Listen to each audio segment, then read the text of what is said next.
I wanted to talk with you today about the Counseling Compact and some of its broader implications and some considerations we should have as Michigan counselors. I'm Chris DeBoer. I'm licensed professional counselor and the president of the Michigan Mental Health Counselors Association. Last year, MAHACA sent out a survey about the Counseling Compact, and we got 290 respondents. 45% of people said they didn't know enough about the Counseling Compact to make an informed decision either way. And so that's part of the reason for this presentation. We wanted to continue to provide education and information as we learned it about the Counseling Compact so we can make this decision together. So what is the Counseling Compact? Well, it's an interstate agreement for LPCs to practice across member states. Each member state must adopt the compact model legislation to participate, and signing up gives you a privilege to practice in member states, but you have to apply to each member state. Some additional points about the compact are there are going to be fees both to the compact as the organization and each state in which you want a privilege to practice. You'll have to pay those fees according to the license renewal cycle of the member state.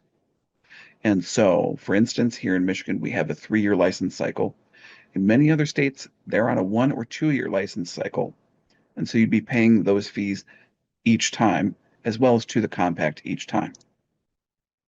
In roughly 17 states that are participating, there's a jurisprudence exam, which quizzes people on the state laws in the member state. People who have a privilege to practice have to follow the remote state or where you have the privilege to practice, their laws, regulations, and scope of practice.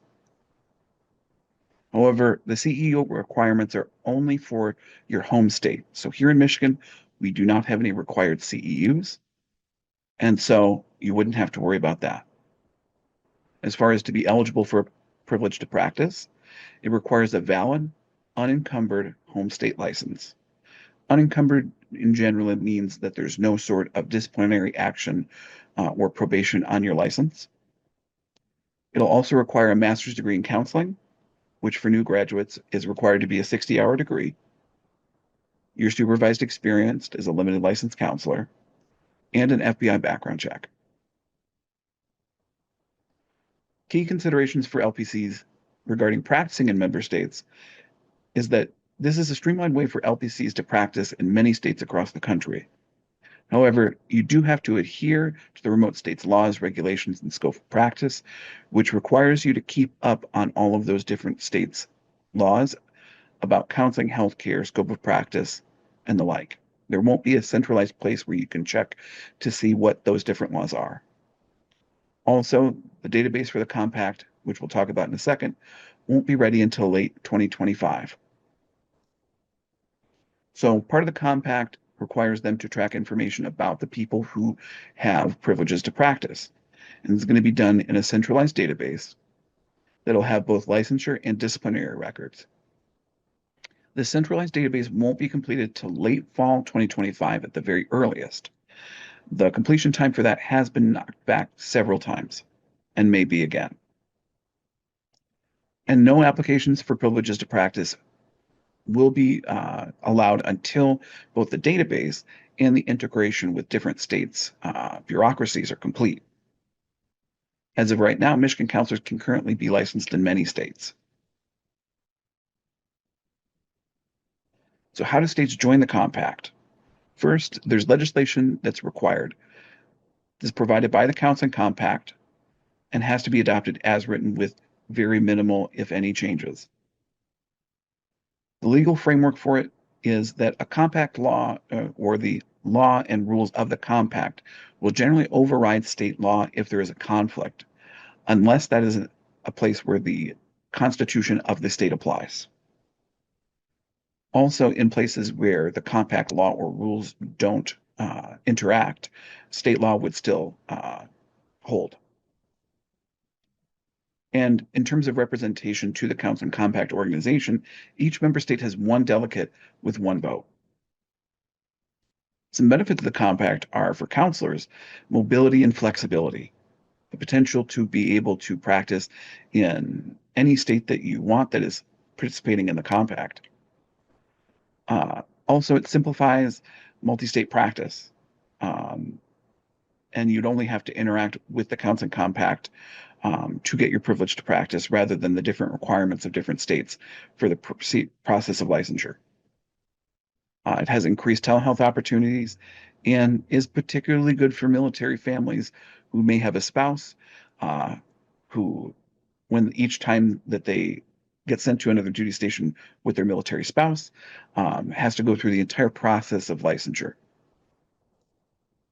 The benefits for clients are possible increased access to counselors, continuity of care across states. For instance, if your client leaves the state and moves somewhere else, as long as that's a member state of the compact, you can get a privilege to practice to continue to see them.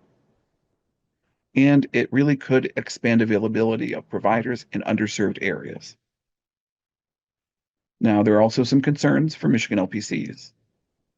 First, keeping up to date on all member state legal requirements. As I mentioned before, they won't be compiled somewhere. It'll be up to providers to individually keep track of any updates in laws or legal requirements in those member states. Also, there's potential of a significant increase in providers, which could increase competition for clients in many areas, as well as with a higher supply of providers, it could decrease reimbursement rates for therapy services from insurance payers. Some more concerns would be simplified multi-state privileges provide benefits to large providers or platforms such as BetterHelp, Alma, and Headway to rapidly expand their supply of providers. These organizations have huge marketing budgets, and it does lead to the potential commodification of care through AI and corporate models. Some more concerns are the impact on clients. This could lead to fragmented local support due to providers not being aware of local resources or referral points for clients and not knowing the local cultural elements that the client might be living in. Also, dominance by the platforms may create economic barriers such as limiting affordable options and a potential decline in personalized care. Now, looking at the current licensing in Michigan, so the number of counselors that we have available to us, in total, we have about just shy of 12,000 counselors in the state of Michigan. Of that, almost 12,000, a little over 9,000 are fully licensed LPCs. And just under 2,500 are limited license counselors. 1,200 of those licenses are already out-of-state residents who are licensed here, so roughly 10% of Michigan licenses. Also, to take a look at some of the other compacts that exist for other mental health care providers, we can look at SIPACT as well as the Social Worker Pact. All of these rely on the home state license, and SIPACT has some additional criteria psychologists must meet, which are some higher standards. For the Counseling Compact, there's not any additional requirements other than having an unencumbered license to participate in the compact. Also, each of these compacts is at a different stage of implementation. SIPACT is the most mature and widely implemented of these compacts. The Social Work Compact and the Counseling Compact are still in various stages of implementation and not really fully operational. And while all require adherence to the remote state's laws and scope of practice, the specifics of these scopes vary by profession and state. So some potential issues there is the largest challenge in interstate practice is competition from non-residents and large providers or platforms. So I mentioned large platforms several times, and so I wanted to go into a little bit more detail about that. So first of all, these platforms such as Headway, Alma, BetterHelp are nationwide, and giving them streamlined access to being able to practice in Michigan could allow them to credential thousands of non-residents as Michigan providers at a very rapid pace. Their use of AI for client matching, scheduling, and interaction, as well as their large marketing budgets, also makes that potentially troubling for many practices. Our specific concerns are on the prioritizing of scale over quality, so getting a lot of providers rather than focusing on their quality and ability. The marginalization of smaller providers, such as individual and group practices here in the state of Michigan. A lack of continuity in client care due to instances of clients being given the option to switch providers very quickly and without notice or warning, and potential monopolization in counseling and mental health services here in the state of Michigan. And that's because of some broader industry trends. First, venture capital backed companies prioritize profits over quality of care, client outcomes, or provider well being. Vertical integration, or otherwise, the way that payers or large companies can both own the insurance company or have interest in the insurance company, as well as who's providing the care, and consolidating those services underneath the corporations, could lead to some big changes in how insurance payers interact with smaller practices. And by smaller, I mean anyone other than a national platform. And then also the ethical concerns regarding AI in behavioral health.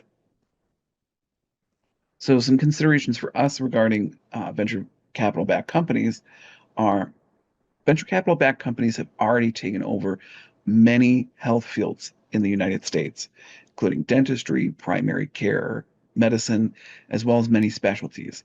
And in recent years have made significant pushes into behavioral health, whether that's by acquiring different practices, just outright by purchasing them, or by the establishment of these platforms. And in general, when we've talked to other types of healthcare providers, the influence of these companies has not improved their working conditions or the outcomes for their clients. And so understanding industry trends is critical to protecting the profession and when considering large-scale changes like this. So what can counselors do? So first of all, educate yourself. Stay informed about the compact and different things that are happening in the industry. Collaborate with professionals in your community, both online and local physical space, and discuss these issues with colleagues. Because a lot of us don't have the time to research and find out about these things. And so each of you watching has an opportunity to collaborate with your colleagues. Join professional organizations to advocate for fair practices. And the last one is adapt, finding a way to differentiate yourself or to specialize to stay competitive. Now, MAHACA's plan to support Michigan LPCs, we're going to be doing several things. One, we'll be attending the Counseling Compact Commission meeting with our lobbyist next month, just like we attended the last one.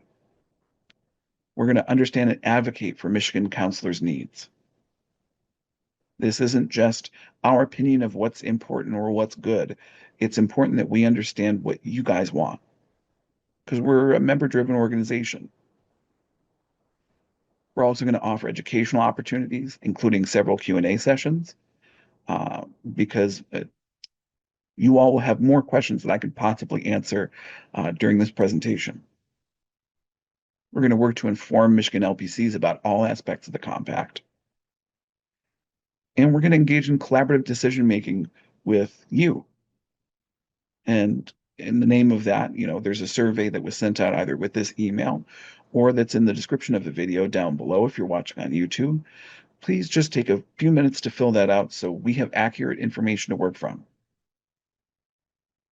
So some additional resources if you want to get more informed. First off is counselingcompact.gov/toolkit, which you can look at the compact model legislation that each member state has to implement.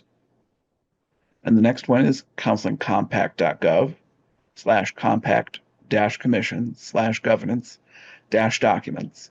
And that's going to show you the rules that have already been adopted as well as those are proposed, because the rules of the compact and how it functions are not yet solidified. In summary, the Counseling Compact offers opportunities for mobility and access, but also presents significant risks due to broader trends in behavioral health. And those are things that we have to consider when thinking about implementing so important and potentially transformative as the Counseling Compact. Understanding and addressing these realities is critical for protecting our clients as well as counselors in the state of Michigan. So, this is the beginning of the conversation, or maybe a continuation of the one we started last year regarding the Counseling Compact. And we want to facilitate more discussion with you. So, most of all, thank you for watching.